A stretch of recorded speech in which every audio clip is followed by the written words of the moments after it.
I'm Joe Stockdale, safety trainer for the City of Northwood. One of my responsibilities is to help reduce the number of motor vehicle accidents in our city.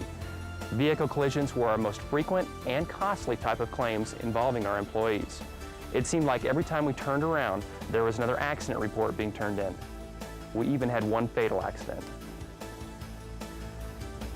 To address this dangerous trend, we've implemented a comprehensive program designed to help our employees prevent motor vehicle collisions. And so far, we've been very successful. In this video, we'll share with you some of the lessons we've learned so we don't meet by accident.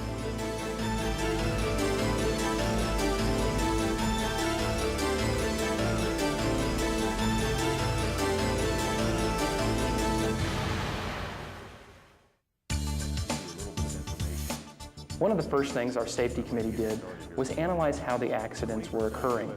We looked at past incident reports and interviewed drivers from different departments. Most of the collisions were caused by the at-risk behaviors of our drivers. In the fatal accident, the employee was not wearing a seatbelt, even though there's a state law and we have a policy requiring seatbelt usage. We've already implemented most of the key elements of a vehicle safety program, including a good inspection and maintenance program, annual checks of employees' motor vehicle records, defensive driving classes, and a root cause accident investigation system. We also provide follow-up training and counseling when appropriate. But something was missing.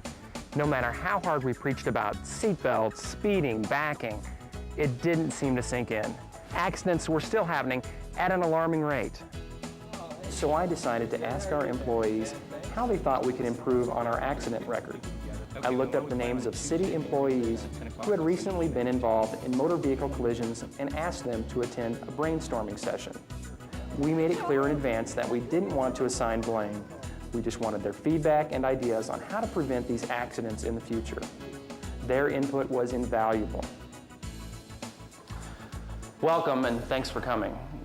During this session, we're going to discuss the types and causes of vehicle collisions that have recently occurred in the city of Northwood. Now, I know all of you have had at least one preventable accident. We want to know how they happened, what the root causes were, and how we can go about preventing future ones. But first, let's go over some of the statistics regarding the most frequent causes of vehicle collisions. The most common types of accidents this past year were from backing, 26%, following too closely, 24%, failure to yield the right-of-way at intersections, 18%, excessive speeds, 15%, ice and snow-related, 9%, and all others, 8%. An investigation into these accidents found that nearly all of them were preventable and were caused by the at-risk behaviors of the drivers. Now, let's look at the consequences of these collisions. Our employees experienced pain and suffering as a result of their unsafe driving.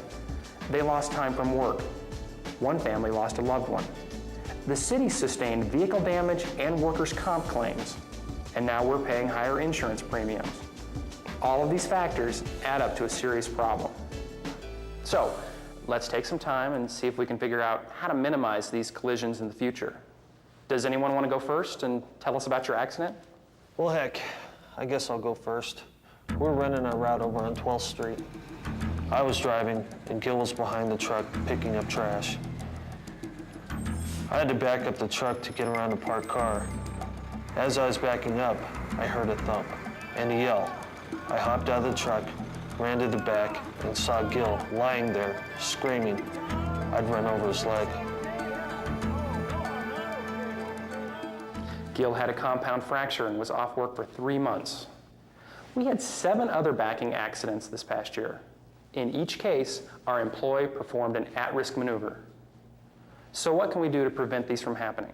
Since that happened, we've installed bigger mirrors on our trucks and put in a new procedure where the driver's not supposed to back up unless the other guy's in full view in one of their mirrors. We also had a special training class about using hand signals when backing. And the driver must also roll down his window to be able to hear the spotter, right? But what can you do if there's not another employee around to guide you when backing up? In the police department, we back into our spots when parking in our lot. That way, if we get a call, we can pull out safely without having to worry about backing. Another thing I've been taught is to try to find a parking spot where you don't have to back up, such as a pull-through space on a side street. And if I do have to back up, I keep turning my head side to side, keeping my eyes moving until I'm completely clear. After we backed our fire truck into the bay door a few times, we finally wised up. We started using spotters. We make sure the spotter is in position to see both behind the engine and overhead. That's good. Any other suggestions? We have a procedure where we walk around the entire bus, make sure it's free of any obstacles. Then we proceed to back up very slowly, almost at a crawl. And of course, the easiest way to avoid collisions is to avoid backing whenever possible. Okay, let's review some of the key ways to avoid backing accidents. Use your mirrors and keep your fellow employees visible at all times. Pull into parking spaces so you don't have to back out. If you do have to back up, turn your head from side to side and keep your eyes moving. Use spotters using hand signals whenever possible. For larger vehicles, walk around your vehicle before backing up. And avoid backing whenever possible. Okay, the next most frequent type of accident is rear-end collisions from following too closely or going too fast.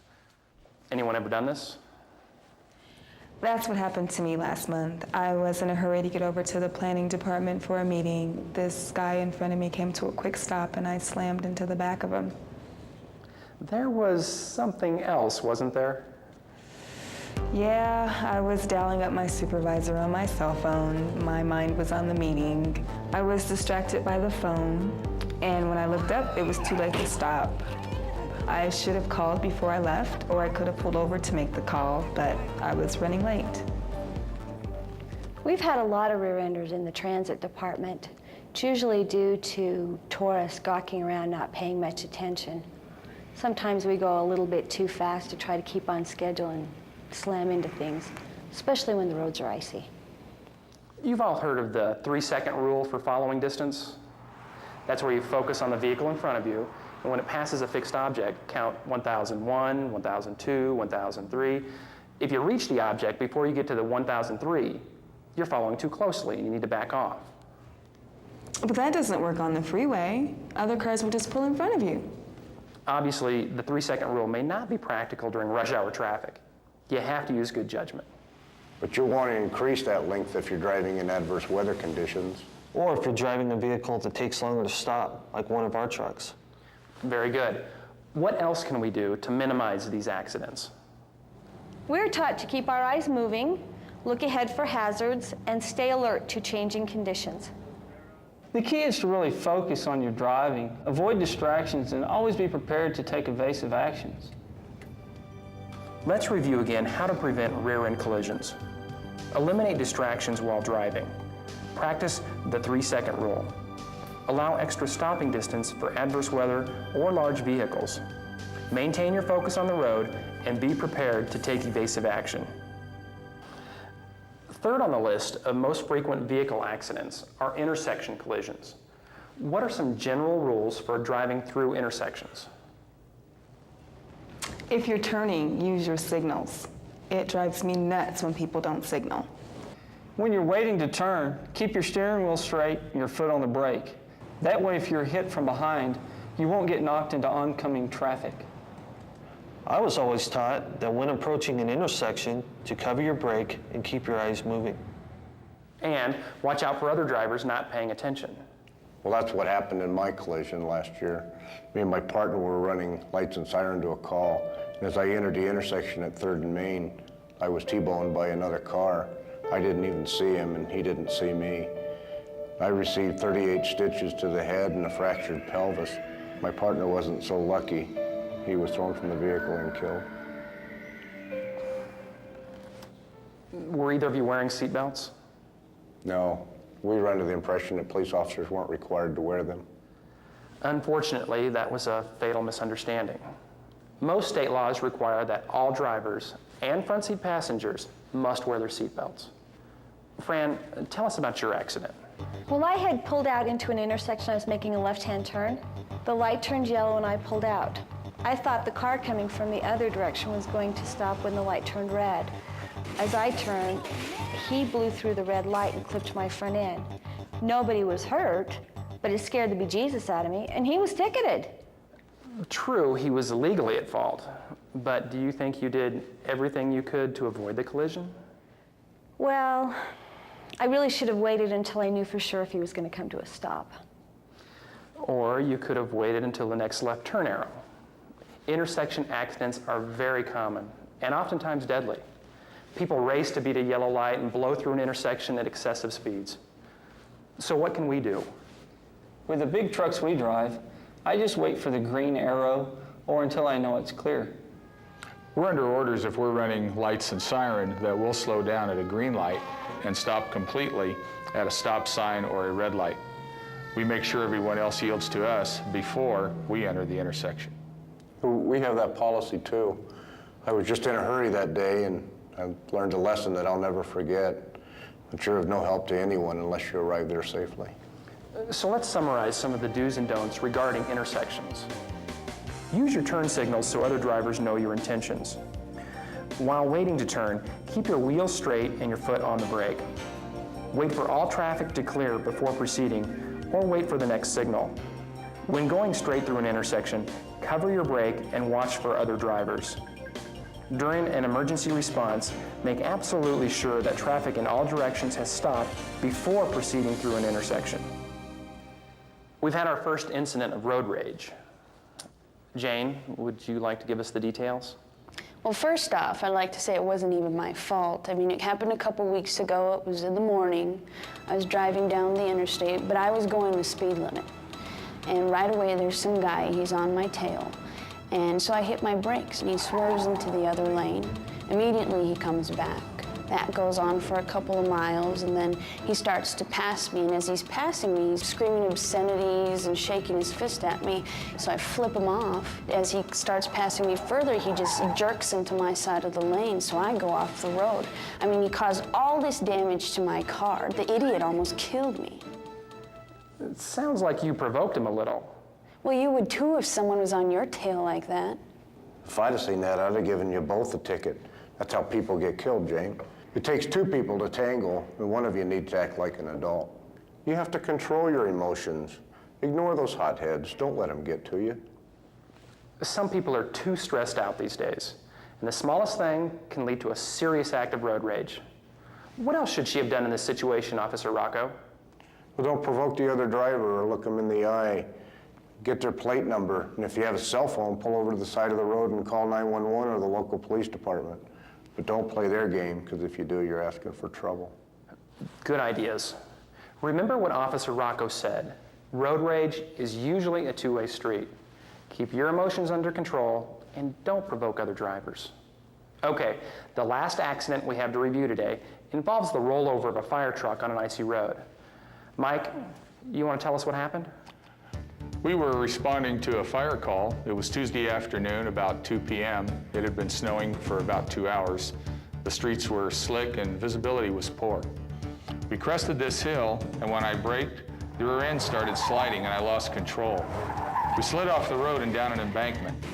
Fortunately, everyone was strapped in, so there were no injuries, but we totaled the fire truck. Yeah, that was a bad one. How fast were you going? I was going 35 in a 35 zone, but considering the conditions, maybe that was a little too fast. Although it was an emergency call, and I was pumped.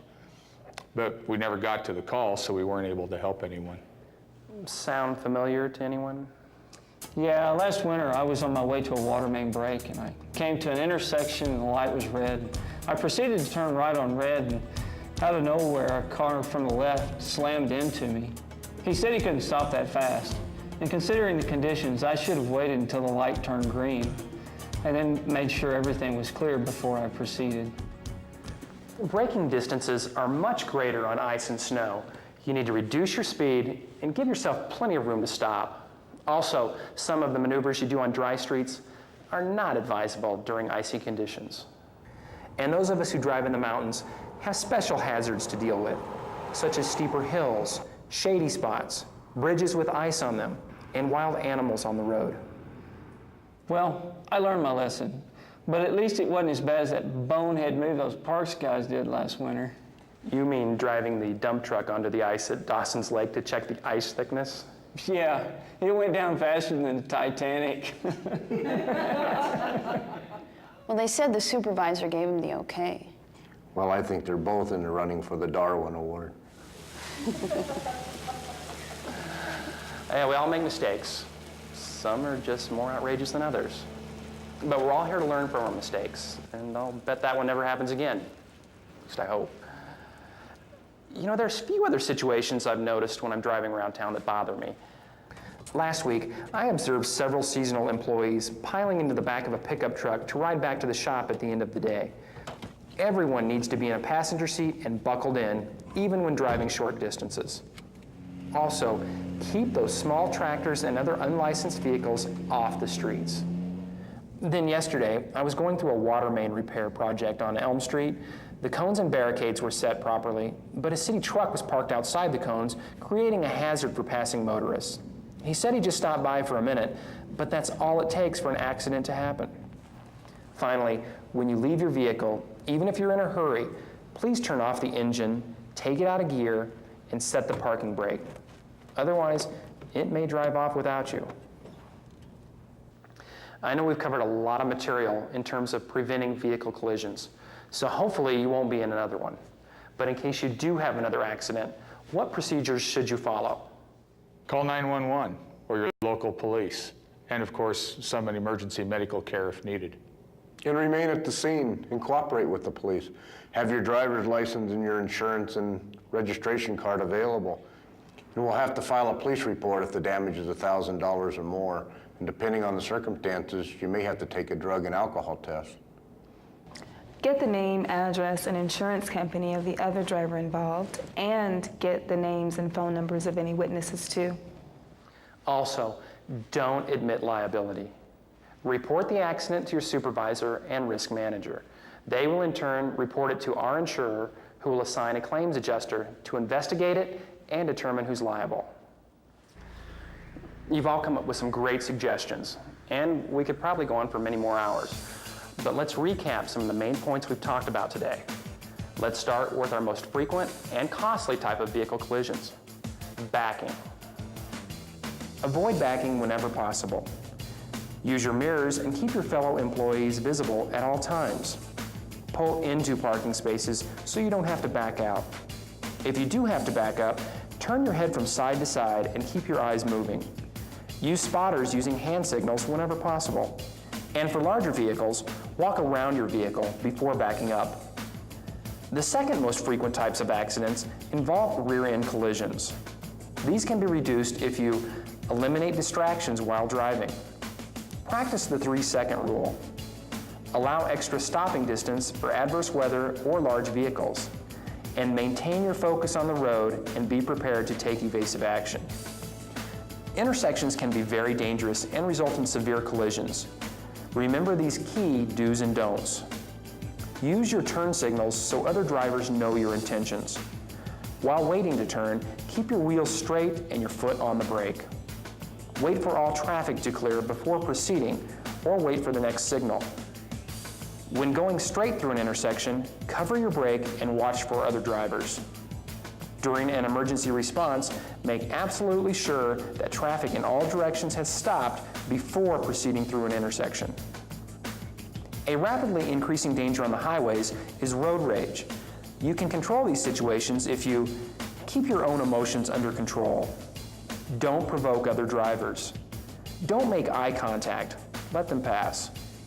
Get their license and call 911 or the local police. Many collisions and rollovers have been caused by ice and snow. Remember these simple tips. Slow down and give yourself plenty of stopping distance. Know your vehicle's handling and braking characteristics. Don't perform unnecessary maneuvers. Anticipate and react to special hazards, especially in the mountains. And don't drive on frozen lakes. When you are involved in an accident, you must follow these basic procedures. Summon the emergency medical and police departments. Cooperate with law enforcement officials. Exchange names, phone numbers, and insurance information. Don't admit fault or liability. Report the accident to your supervisor and follow your entity's accident reporting procedures. And most importantly, always wear your seatbelt. That concludes our session for today. We'll use the ideas we came up with today as a training tool for the rest of our employees during our defensive driving classes. No offense, but I hope I never see you here again. I really appreciate your input and suggestions on how to prevent vehicle collisions. Let's all drive safe and don't meet by accident.